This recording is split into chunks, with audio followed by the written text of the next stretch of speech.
Salutare tuturor, bine v-am găsit la un nou unboxing. Astăzi ne-a venit microfonul. Avem aici cameramanul nostru, Alin, și astăzi, chiar acum am venit microfonul și nu mai pot de curiozitate. Vreau să văd cum e. Nu e un microfon mare, după cum se vede și după pachet. E un microfon mic, dar nici n-a costat mult, 15 lei, glumesc.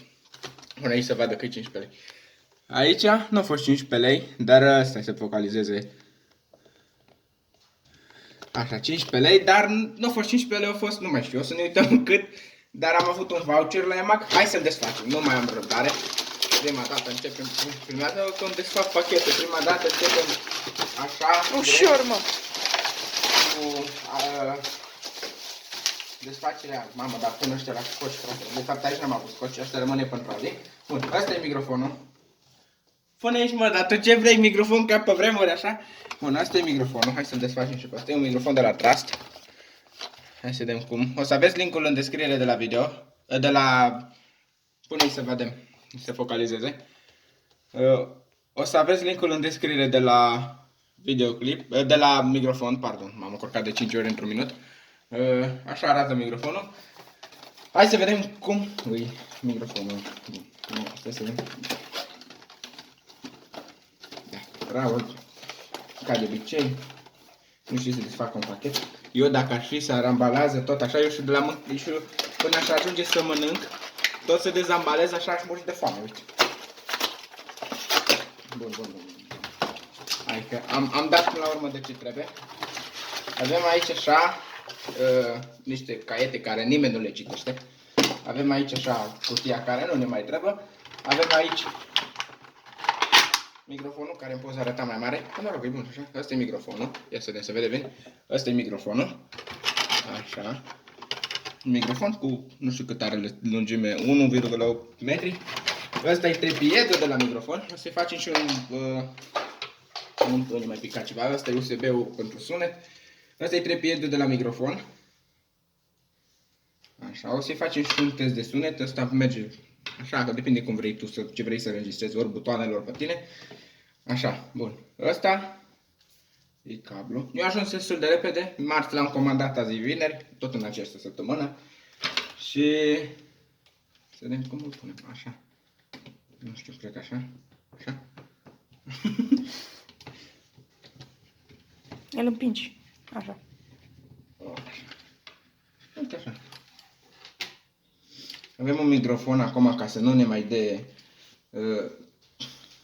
cum zic ăștia, să mi se întrerupe microfonul când zber sau când vorbesc. Că n-am chef să mai mi se întâmplă. Până la urmă deja ne apropiem spre 200 de abonați, deci trebuie deja să ne perfecționăm și să ne facem setup-ul și calculatorul. Urmează multe. Vreau și altă tastatură, că tastatura mea, am ne abate un pic, tastatura mea e gen așa. Calitatea întâi. 6 ani are. O prins 3 canale de YouTube. Asta. Serios, nu? Bun. Asta e microfonul, se întoarce 360 de grade. Nu mă las până nu iau foc de la atâta mațe. Așa. Acum să vedem ce scrie aici. Asta e o carte care nu ne interesează. Și aici așa avem așa. La sunet, sound settings, microphone.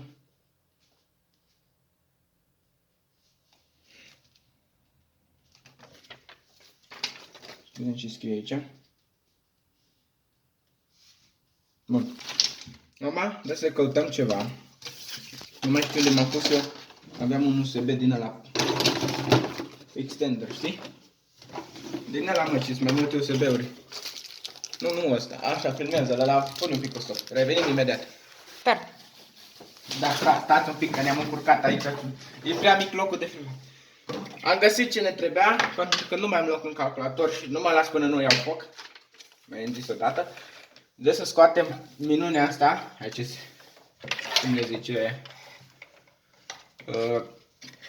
tastatura și mouse-ul și tot ce vrei. Și o să-l băgăm pe piticul ăsta, așa ziceți voi mai departe. Și să băgăm aici, numai ce problema că eu nu prea am simțit de el. Bun, hai să vedem acum cum. Avem aici placa de sunetcică. O să scoatem microfonul ăsta pentru că microfonul de la căști, care unde se vede, nu le mai bagă nici dracu în seama. Bun. Perfect. Mă desfacem. Mă scuzați de mâinile mele foarte curate, dar am legat câinele înainte să filmez. Și nu-mi bag. Avem aici, bă, calitate destul de faină, că am uitat să zic. Calitatea la, cum îi zice, la materiale e destul de șmecheră. Microfonul ăsta, cablul e albastru. Acum trebuie să-l băgăm aici la microfon. Și să-l băgăm în port. Vedem dacă îl băgăm în port ce se întâmplă. Și o să facem și niște teste, bineînțeles. Bun, acum normal trebuie să funcționeze. S-a aprins un buton albastru. Verde, nu? Nu poți să strângi blițul?